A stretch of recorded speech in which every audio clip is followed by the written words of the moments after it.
Sang pencipta langit dan bumi, Firman. Tuhan alam semesta, atau bagaimana? Apa itu firman Allah apa? Firman itu apa? Perkataan kan? Betul. Nah, itu kekal nggak dalam Allah itu? Ya, perkataan dari pada mulanya ya. Firman ya, Allah berfirman, jadilah bumi, jadilah bumi itu firman juga loh, Bang. Ya kekal. Ya kekal, bumi itu nggak kekal, nggak abadi. Siapa bilang abadi? Firman itu ada 3 macam kalau original teksnya saudaraku mau belajar ya. Ada logos, ada remata ya. Logos itu merujuk kepada siapa? Original. Karena begini teman-teman. Bible yang kita pegang ini saudaraku, itu terjemahan. Original teksnya bahasa Yunani. Ya, kenapa di Indonesia ini diterjemahkan, tidak dilampirkan, disamakan dengan bahasa Yunaninya? Kalau disamakan ya ketahuan lah kalau Bible itu berasal dari agama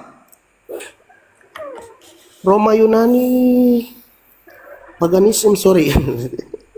Gitu saudaraku. Jadi menurut Anda Yesus adalah firman? Ya, Oke. yang berdiam di dalam Yesus. Oh. Bukan Allah. Firman itu kan kekal yang berdiam di dalam tubuh seorang manusia. Firman yang kekal. Oke. Di mana datanya, Bang? Kalau ada firman yang kekal di dalam tubuh manusia. Nah, aku tanya dulu, firman itu kekal nggak? Firman itu tergantung Tuhan. Ah, Oh iya dong, kan contoh.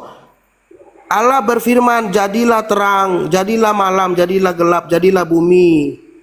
Nah, bumi itu abadi menurut Anda? Itu kan firman. Firman Tuhan, sehingga bumi jadi. Jadilah terang, makanya jadilah terang. Itu firman loh, Allah berfirman. Nih, perhatikan, contoh. Berfirmanlah Allah. Betul? Apakah udah ada Yesus di kejadian ini?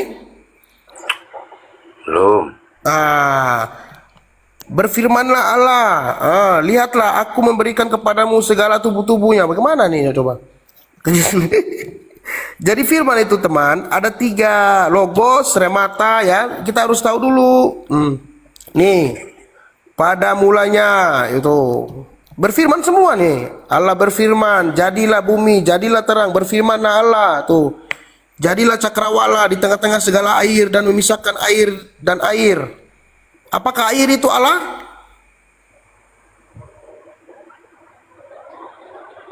Bagaimana? Berfirmanlah Allah, jadilah cakrawala di tengah segala air untuk memisahkan air dari air. Apakah air dan cakrawala ini juga Allah? Atau firman Allah yang berkata-kata sehingga menjadi cakrawala? Atau gini aja analoginya saudaraku, begini, misalkan gini ya, saya ke warung makan, saya pesan, bang tolong bikin saya kopi 1. Kemudian kopi itu datang, nah ini gelas dia datang kopinya nih, ini Bang Al katanya. Apakah kopi ini saya?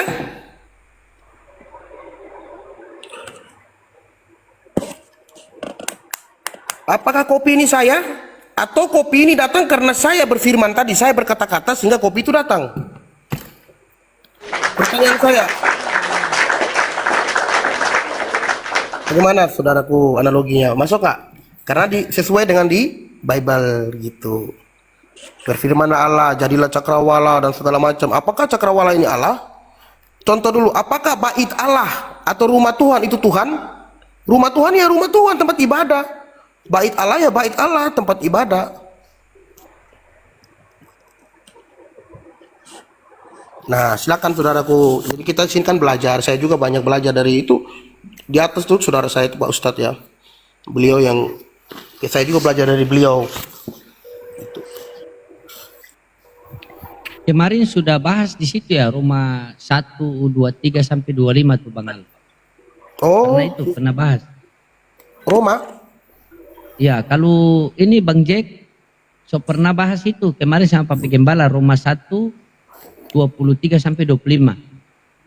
Sudah. Makanya itu tadi analogi Bang Al tadi itu luar biasa. Dikatakan bahwa ketika dia berkata kopi, maka perkataannya itu kan hasilnya kopi kan. Nah makanya di Yohanes 1:14 firman itu telah menjadi manusia dan diam di antara kita dan kita telah melihat kemuliaan yang diberikan kepadanya. Betul. Gitu. Berarti di situ ada yang memberi, ada yang menerima, dua entitas di situ. Tidak bisa dipaksakan jadi satu. Cuma karena terlalu salah terjemahan, akhirnya amburadul kan di situ. Sebenarnya kalau kita mau kaji betul-betul Lukas 2 nomor 11 itu, hari ini telah lahir bagimu juru selamat yang diurapi Tuhan. Betul. Gitu. Yang diurapi Tuhan. Jadi dia itu diurapi Tuhan, makanya dia katakan anak Allah. Baca Matius 5 nomor 9. Coba Bang Al buka Matius 5 nomor 9, apa makna dari anak Allah itu?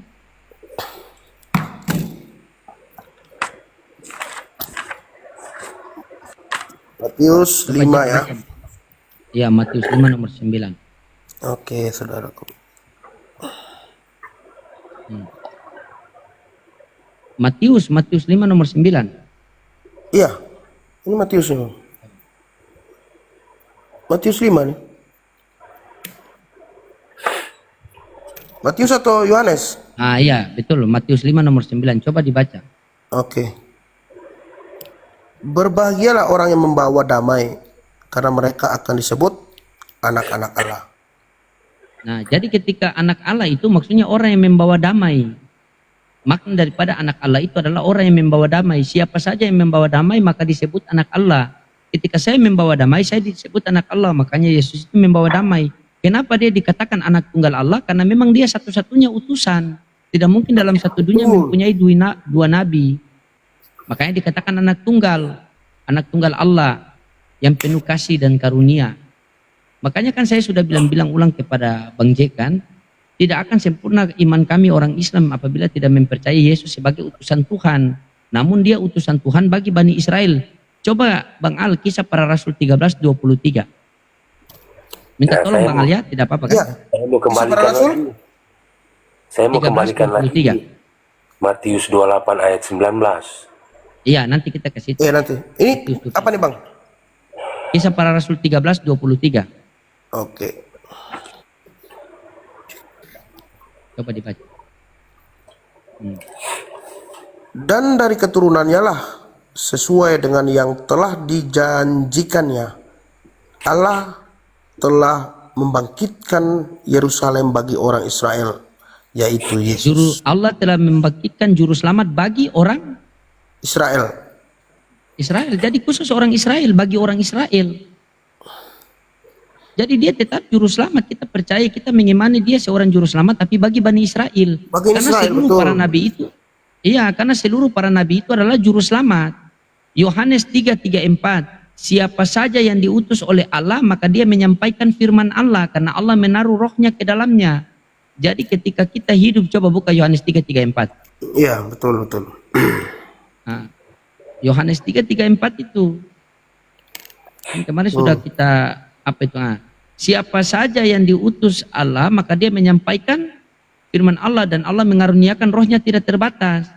Jadi ketika jadi seluruh para utusan Allah itu para nabi adalah jalan dan keselamatan hidup. Pada masanya, pada umatnya, pada zamannya. Kalau sekarang kita bertiga hidup di zamannya Nabi Musa, makanya satu-satunya juru selamat kita harus mengikuti Nabi Musa. Karena Nabi Musa adalah jalan dan keselamatan hidup. Pada masanya, pada umatnya, pada zamannya.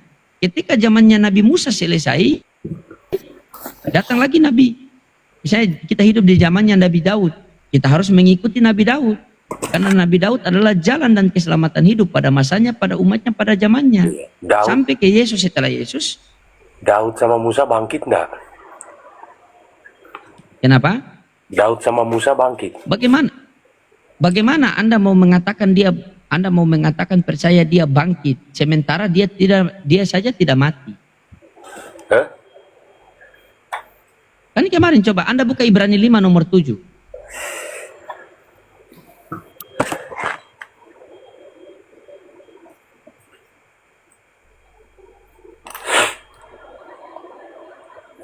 Mungkin Al bisa langsung apa? Mungkin nanti lanjut Al. Masalah pembangkitan ini. Memang beliau ini tak belajar-belajar ya, semoga ya. Oh ini.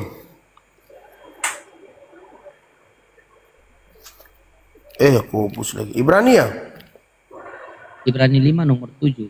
Oh, karena kesolehannya itu bukan? Iya. Nah, dalam hidupnya sebagai manusia ia telah mempersembahkan doa kepada Dia dengan penuh ratapan tangis dan keluh kesah yang sanggup menyelamatkannya dari maut. Karena kesolehannya maka doanya telah apa itu? Didengarkan. Didengarkan. Nah, doanya di situ didengarkan. Doanya minta apa? Terselamatkan dari maut. Saya kasih analogi sama Anda nih. Saya kasih analogi sama Pak Jack. Ada satu jembatan yang setiap orang lewat, aduh kenal siapa nih? Iya, Bang Al. Bang Al ini kenapa kena terus ya? Ada yang marah mungkin.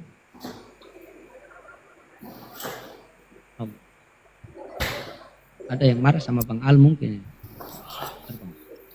Ya Bang. Ini mungkin ada apa? Ada yang ini apa? Sabar. Sentimen sama Bang Al ini. Kenal lagi Bang Al, turun dulu.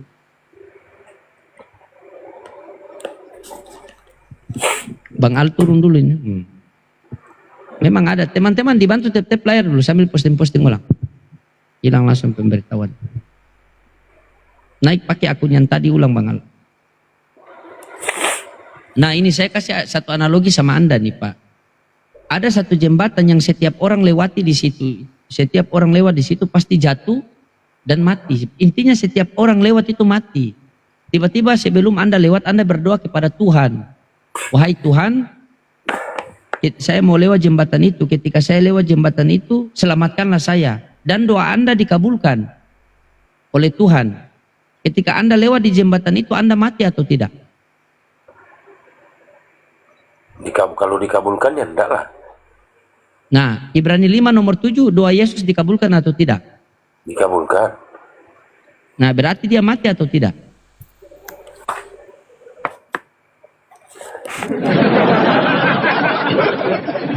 Apa dulu Pak? Makanya aku bilang kita ini baca Alkitab itu harus ada dengan pemahaman.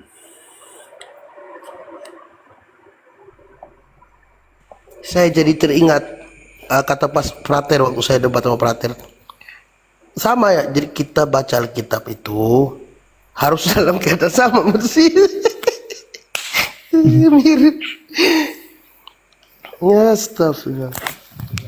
Itulah doktrin Bang. Begitu.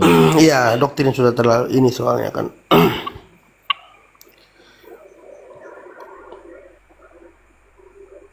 Silakan Bang. Silakan, mau bertanya apa silakan Bang. Oke. Yang tadi yang Abang Al bilang tadi dia datang itu untuk umat Israel, ya kan? Khusus bilangnya tadi kan? Iya. Ini tadi saya membaca di Matius 28:19 itu bagaimana maksudnya itu?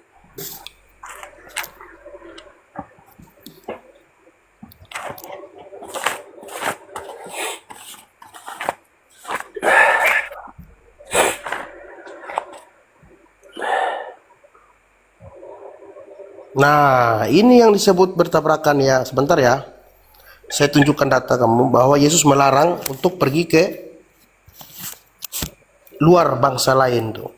Di sini yang orang yang bangkit ya, yang berbeda omongannya gitu.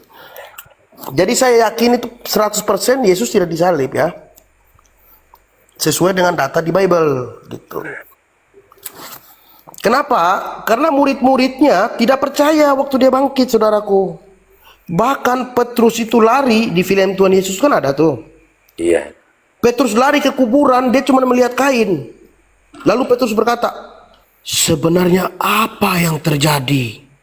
Nah, habis itu Bukankah waktu makan perjamuan Yesus sudah mengatakan bahwa anak manusia harus diserahkan dan mati dan bangkit pada hari ketiga? Kalau memang mereka sudah dikasih tahu, mereka tidak mungkin kaget gitu loh. habis Petrus lihat itu apa yang terjadi terus? Dia berkata, sesungguhnya apa yang terjadi? Nah, dia bingung. Lalu Yesus menampakkan diri kepada mereka dan mereka mengira dia hantu. Markus 12, 16, 12. Yesus menampakkan diri dalam rupa yang lain. Kalau memang dia dalam rupa yang lain, siapa yang mengenali dia? Kok bisa tahu dia itu orang yang menulis bahwa dia dalam rupa yang lain? Nah, banyak sih yang rancu, Bang.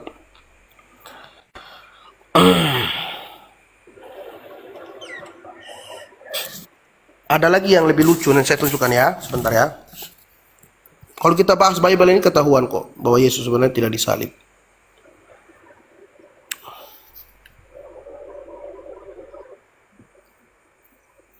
Coba Anda baca di Lukas 22:68. Sebelum kita baca ini ya, supaya kita tahu bahwa ini yang ngomong bukan Yesus, coba saya buktikan. Lukas 22:68.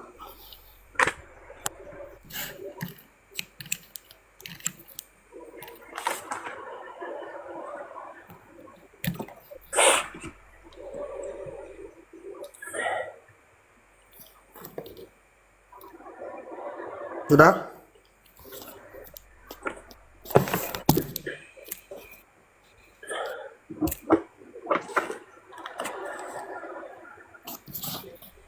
Ini perhatikan ya.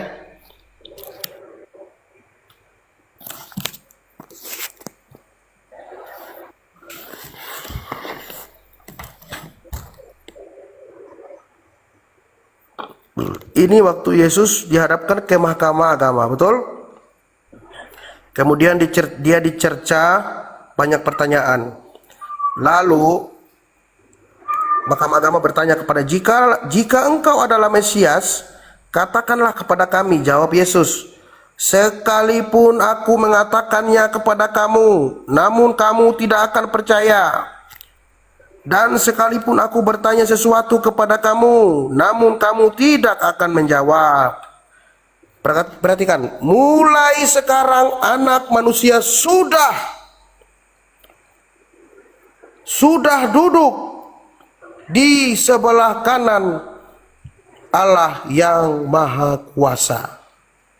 Sudah ya, kata sudah ya, berarti bukan dia yang ditangkap ini. Kemudian, lihat.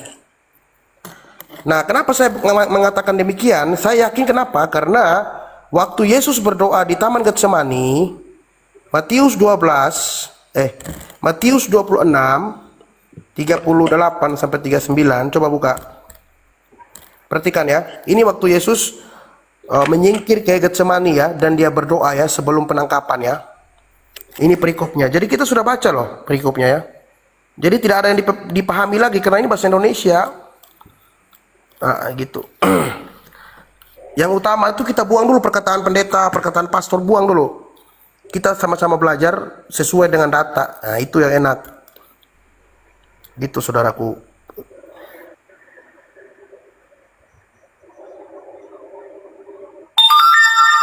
Jangan terlalu goyang dengan kamera supaya tidak kena pelanggaran. Oh iya ya, saudaraku, siap. Oh, kalau digoyang dikena pelanggaran ya.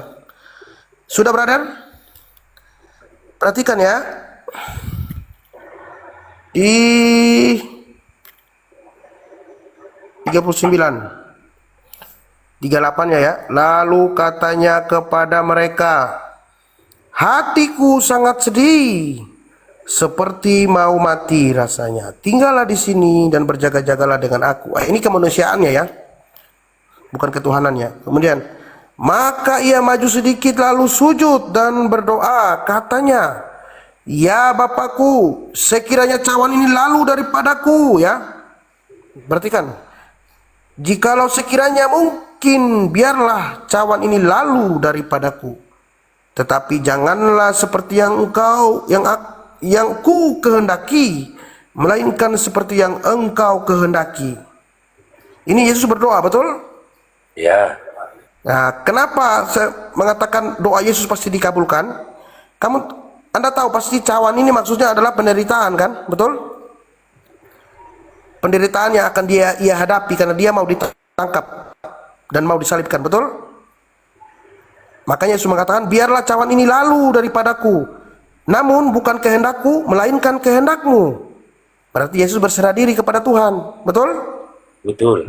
Nah, kemudian kenapa saya percaya doanya dikabulkan? Karena sebelumnya Maria pun pernah berkata kepada Yesus nih. Matius 11:42 baca. Waktu Yesus menghidupkan Lazarus, coba.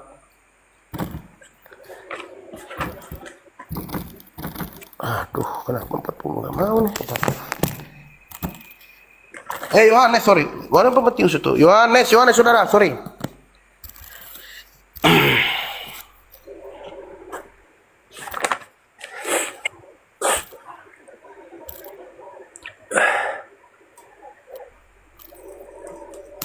Yohanes 42:44 ya, sampai 44 baca.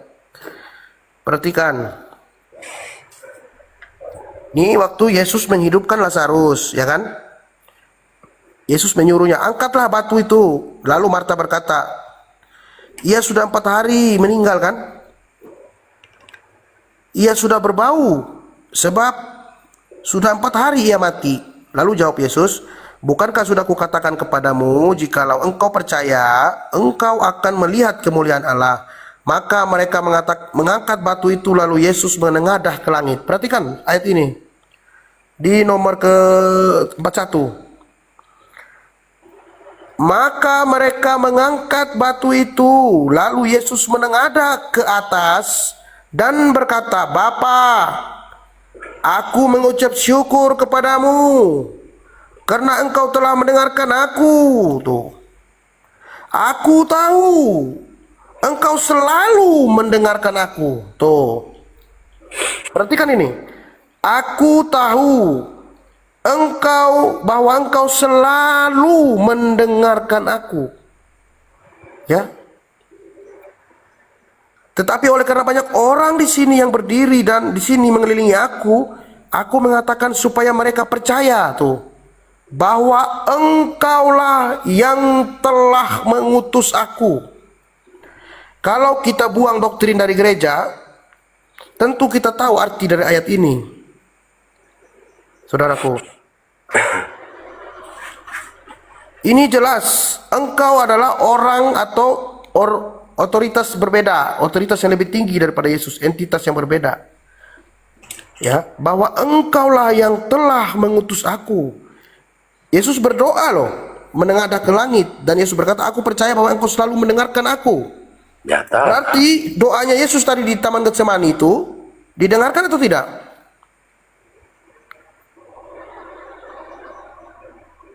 Waktu dia berdoa di Taman Getsemani, didengarkan Yesus apa tidak? Didengarkan oleh Allah Bapa atau tidak? Oleh Tuhan? Benar. Ya, berarti dia nggak disalib. Karena Yesus sudah berkata kan, aku tahu bahwa engkau selalu mendengarkan aku. Tuh. Makanya tadi di Ibrani 5 nomor 7 kata Pastor Loading tadi, oleh karena kesolehannya ya, makanya doanya didengarkan oleh Allah. Begitu saudaraku. Jadi yang disalib itu yang berkata-kata tadi bukan Yesus itu. Kenapa saya katakan demikian? Saya yakin saya sudah mempelajarinya. Bahkan waktu Yesus menampakkan diri, mereka mengira dia hantu. Bagaimana mungkin kalau Yesus sudah mengatakan terlebih dahulu bahwa aku akan bangkit pada hari ketiga? Dengarkanlah hai murid-muridku. Lalu kenapa waktu dia menampakkan diri, mereka ketakutan? Bahkan Petrus berlari dan mengatakan, apa sebenarnya yang terjadi ya? Bingung dia. Percaya itu bro, dan mereka tidak percaya. Ya, bagaimana Anda menanggapi ini? Silakan. Bahwa doa Yesus selalu didengarkan. Betul? Ini waktu menghidupkan Lazarus. Bahkan di sini pun sudah jelas ya. Yesus meminta kemuliaan dari Tuhan, dari Allah Bapa, supaya orang-orang banyak yang berdiri di situ percaya bahwa engkaulah yang telah mengutus aku. Berarti ada otoritas yang lebih tinggi daripada dia, yaitu yang mengutus dia. Dan dia adalah utusan, sesuai dengan Yohanes 17 nomor 3. Nah, ini kalau Anda sudah baca ya baguslah. Nih, perhatikan saudaraku. Di sini dengan jelas ya. Untuk memperoleh hidup yang kekal itu, yaitu mereka mengenal Engkau satu-satunya Allah yang benar, dan mengenal Yesus Kristus yang telah Engkau utus. Jedar. Selesai.